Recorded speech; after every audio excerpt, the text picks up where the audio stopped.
6월 지방선거를 앞두고 여야의 치열한 삿바 싸움이 계속되고 있습니다.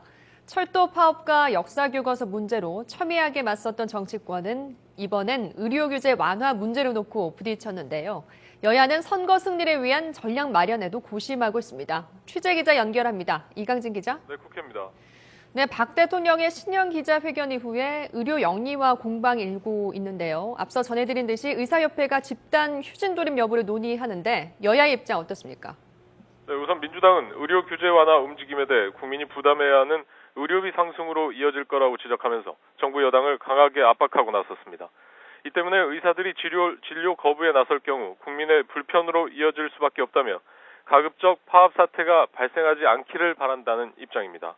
민주당은 의료 영리화 저지 특위를 구성하고 본격적인 대응에 나선다는 계획입니다. 민주당 김한길 대표입니다.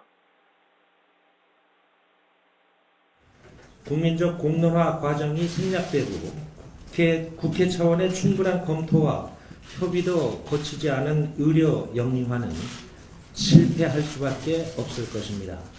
이에 대해 새누리당은 철도 민영화 괴담에 이은 또 다른 억지 주장을 정략적으로 이용하고 있다고 일축했습니다. 또 의사협회에도 명분 없는 파업 계획을 지금이라도 철회하기 바란다고 촉구했습니다. 의료법인 자회사 허용이나 원격 진료 때문에 병원비가 인상될 거라는 주장은 사실 무근이라고 반박했습니다. 새누리당 최경환 원내대표입니다. 정부의 의료 규제 개혁과 관련해서 일각에서 사실상 민영화라고 억지 주장을 하고 있습니다. 이게 무슨 민영하고 아무 상관도 없는 것을 민영화라고 하지 않습니까? 네, 이렇게 이슈마다 공방을 벌이는 것도 결국 지방선거 승리를 위한 전략 아니겠습니까? 각 진영 선거에 어떻게 대비하고 있습니까? 네, 우선 새누리당은 이미 이번 지방선거 승리를 대선의 완결판이라고 규정한 바 있습니다. 국정 안정론을 내세워 정부와 최대한 호흡을 맞추며 민생 경제 회복에 주력해 국민에게 성과로 판단을 받겠다는 입장입니다.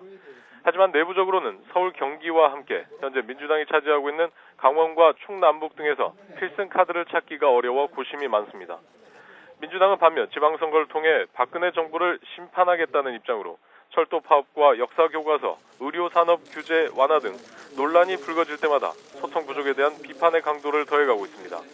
하지만 안철수 신당으로 인한 호남과 야권 지지층 분열 조짐은 민주당의 최대 고민입니다.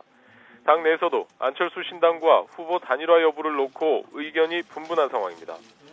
안철수 신당은 독자 노선을 분명히 하고 있습니다. 윤여준 새정치추진위 의장이 민주당과의 연대 가능성이 가장 높은 곳으로 꼽혀왔던 서울시장을 비롯해 광역단체장 후보를 독자적으로 내는 것이 원칙이라고 강조하는 등 새 인물 영입에 힘을 쏟고 있습니다. 지금까지 국회에서 YTN 이강진입니다.